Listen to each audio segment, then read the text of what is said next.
안녕하세요. 고검 기본서 도덕 강의를 맡고 있는 박애희라고 합니다. 저랑 같이 보실 내용은요. 중학교 1학년, 2학년, 3학년 과정에 있는 도덕 과정인데요. 그렇게 어려운 과정들은 아닙니다. 도덕이 아마 고검 시험 보시는 과정 중에서 가장 고득점을 할 수 있는 그런 과목이 될 거예요.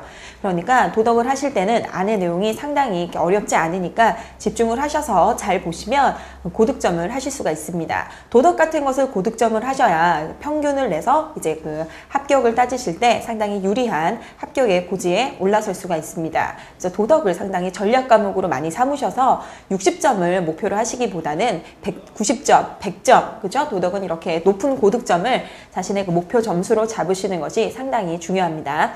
자, 그러면 도덕 1장부터 같이 볼게요. 도덕 1장, 삼과학 도덕이라고 하는 단원입니다.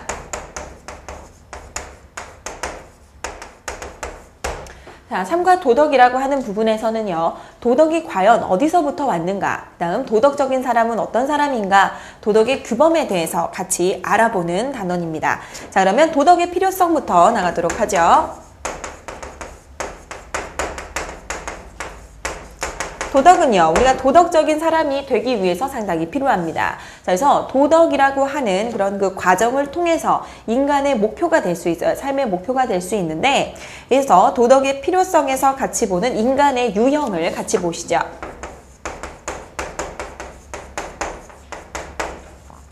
사람들은 여러 가지 모습의 유형을 가지고 있는데, 크게 저희가 도덕에서 구분하는 인간의 유형은 된 사람, 난 사람, 든 사람 이렇게 나눕니다. 인간의 유형 첫 번째 소개되고 있는 된 사람이라고 하는 인간의 유형은요. 인격적으로 된 사람, 사람이 되었다라고 말할 때 말하는 사람으로서 사람다운 사람,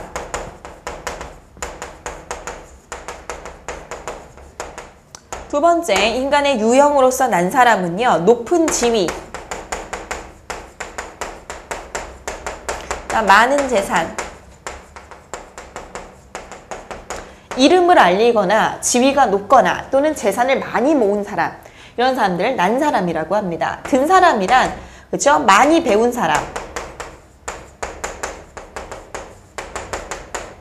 인간의 유형을 이렇게 된 사람, 난 사람, 든 사람 세 가지 유형으로 나눌 때 도덕에서 보는 인간의 가장 바람직한 유형은 바로 뭐냐? 된 사람이 바람직한 일생을 살아갈 수 있습니다.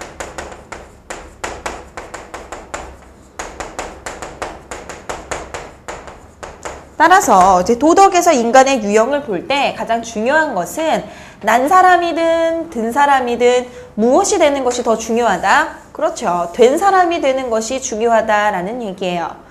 사람으로서 사람다운 가장 바람직한 인간의 유형을 가진 된 사람이 난 사람이 되거나 든 사람이 되어야지 오래 갈 수 있다. 그죠? 사람들에게 우리가 위인이라고 또는 존경받는 그런 많은 사람들도 있지만 그들이 존경받는 가장 큰 이유는 바로 무엇이었기 때문에 된 사람이면서 난 사람이거나 또는 된 사람이면서 든 사람이었기 때문입니다. 그래서 된 사람이 바람직한 일생을 살아갈 수 있다라고 하는 내용을 먼저 기억을 하겠습니다. 두 번째, 양심과 도덕입니다. 도덕이라고 하는 기준의 가장 중심이 되는 바탕이 바로 우리 마음속에 들어있는 양심이라는 건데요. 양심이 뭔지 알아볼게요. 양심이라고 하는 것은 착한 행동을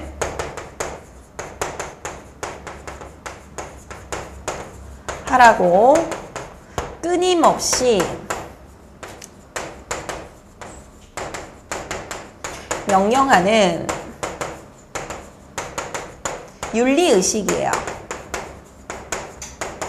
우리가 바람직한 삶을 살기 위해서 나를 계속 채찍질하고 그죠? 나의 양심의 가책이 되며 내 마음속에 살아있는 재판관이라고 말하는 것이 바로 뭐다?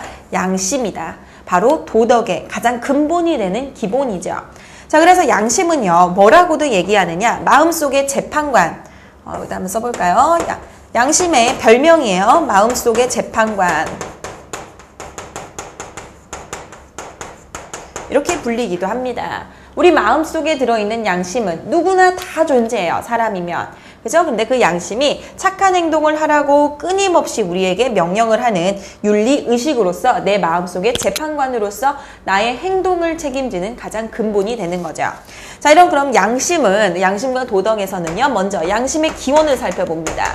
양심의 기원이란 양심이 과연 어디서부터 왔는가라는 건데요. 크게 두 가지가 있어요. 양심이 원래부터 있었다 또는 아니다, 양심은 만들어졌다라고 하는 이 두 가지인데요. 그 첫 번째가 바로 뭐냐면 양심이 후천적으로 습득되었다라고 보는 관점입니다. 이걸 뭐라고 하냐면 성악설이라고 합니다. 학습을 통해서 어렸을 때부터 그죠? 어른들에 의해서 이런 것은 나쁜 짓이야. 그죠? 혼난다. 이런 걸 들었기 때문에 그런 것들을 하면 안 된다라고 하는 마음이 마음속에 만들어졌다. 이것은 후천적이라는 거고요. 두 번째는 선천적이다라고 보는 것도 있어요. 타고났다는 거죠. 인간이라면 누구나 태어나면서 마음속에 무엇을 가지고 태어난다? 양심을 가지고 태어난다. 그래서 이걸 성설이라고 합니다. 그죠? 아이고, 선설. 원래부터 착한 마음을 타고났다라고 보는 거죠. 자, 그래서 양심의 기원은 크게 이 두 가지가 있습니다. 그런데 이런 기원들도 상당히 중요하지만 양심에서 중요한 내용은요. 어려서부터 우리는 양심의 중요성을 깨닫고 양심을 그렇죠. 차근차근 키워나가는 것이 중요합니다. 양심이라고 하는 것이 누구나 마음속에 후천적으로 습득이 되었든 가지고 태어났든 그게 다 사람들 마음속에 있기 때문에 그 양심의 중요성을 깨닫고 양심이요. 흐트러지면 안 돼요. 너무 약해지고 작아지면 안 되니까 그 양심을 차근차근 키워나가야지 우리 모든 사람들이 도덕적으로 올바른 사람이 될 수 있다라고 하는 것이 양심과 도덕에서 그 중요시하는 기본 내용입니다. 자, 그 다음 이런 그 양심과 도덕과 같이 사람의 행동 기준을 판명해 주는 것이 바로 뭐가 있냐면 관습이나 예절이나 도덕이나 법이라고 하는 사회 규범들이 있습니다. 이 사회 규범에 우리가 큰 세 가지를 살펴볼 텐데요. 사람들의 행동을 그죠? 바람직하게 할 수 있도록 해주는 규범들입니다. 그 규범들 세 가지 같이 보도록 하겠습니다. 첫 번째, 법과 도덕과 예절이라고 하는 세 가지의 관습들입니다. 각각의 차이점을 표를 통해서 같이 한번 살펴보도록 하죠.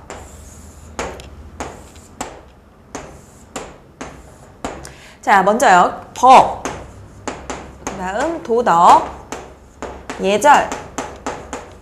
자, 이렇게 그 세 가지의 행동 규범들이 있고요. 먼저 성격입니다. 성격. 법의 성격은요, 상당히 강제적이다라고 하는 성격을 갖고 있어요. 법은 왜 강제적이냐? 어기면 뭘 받죠? 처벌을 받게 되죠. 감옥에 간다든지 벌금을 낸다든지 그죠? 그에 대한 강제성이 가지고 있습니다. 그게 특징이에요. 그러나 도덕은 마음속에 있는 누가 판단하죠? 양심이 판단을 하죠. 상당히 자율적입니다. 자, 그 다음 예절은요.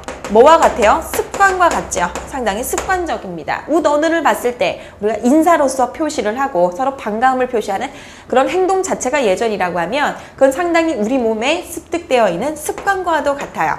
자, 그 다음 이제 위반을 하게 되면 어기면 어떤 처벌을 어떤 그 경우에 당하는지 보면 법은 위반했을 때는요. 바로 처벌을 받습니다. 강제적인 처벌을 받게 되고 도덕은요. 그렇죠. 우리 마음의 재판관인 양심의 가책을 느끼게 되고요. 그 다음 예절을 지키지 않으면 저 나쁜 그죠? 학생이다 이렇게 되면서 뭐죠? 바로 비난이나 책망을 받게 되죠. 비난과 책망을 받게 됩니다. 자, 그 다음 기준이 있습니다. 어떤 것을 기준으로서 법이나 도덕이나 예절로 볼 것인가? 법은요. 법조문 법전에 내용이 나와 있으면 그건 법이에요. 만들어졌으면. 그 다음 도덕은요. 양심을 통해서 만들어지고 그죠? 그 다음 예절은 관습입니다. 우리 옛날부터 내려오는 전통을 통해서 예절이 만들어집니다.